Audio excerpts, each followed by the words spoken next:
Garbi ustozlarga go'sht kerak. Taom kerak.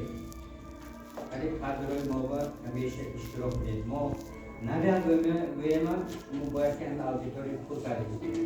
Ma qo'yishman. Hamma no'ro ma'lum bo'lishdi.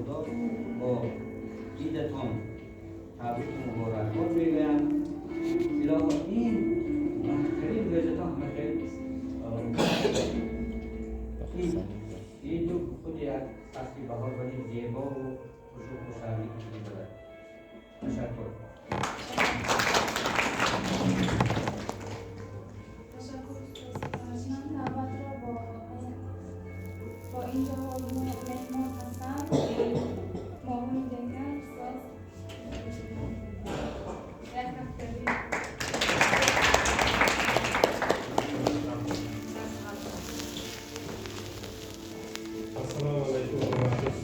Assalomu alaykum hurmatli talabalar. Haqiqiy onasini yaxshi ko'radigan ustozlar, haqiqiy onasini yaxshi ko'radigan talabalar. Bugun shunday bir chiroyli tadbir bo'lyapti. Aytib ketdim Jamshid akaga, boshlanishda chaqiring desam, qarasam talabani so'rasam boshlanib ketdi. Domlaning topshirig'idan yurgan edim, lekin shunaqa bir chiroyli tashqarida eshitib turdim.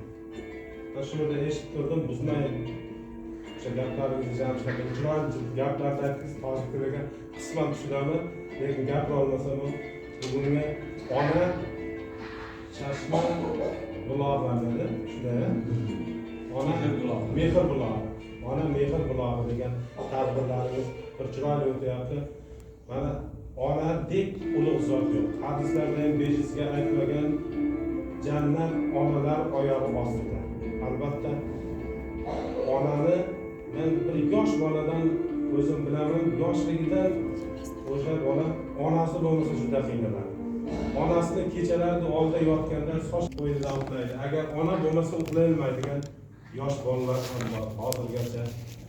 Shunchalik ona mo'tabar zot, ona ulug' zot, ona deb hech qanday bir onaning o'rnini hech qanday narsa bosa olmaydi.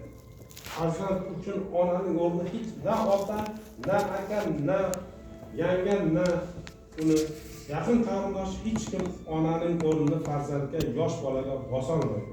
Men uni o'zimning farzandimni nimasida ham ko'rdim-da.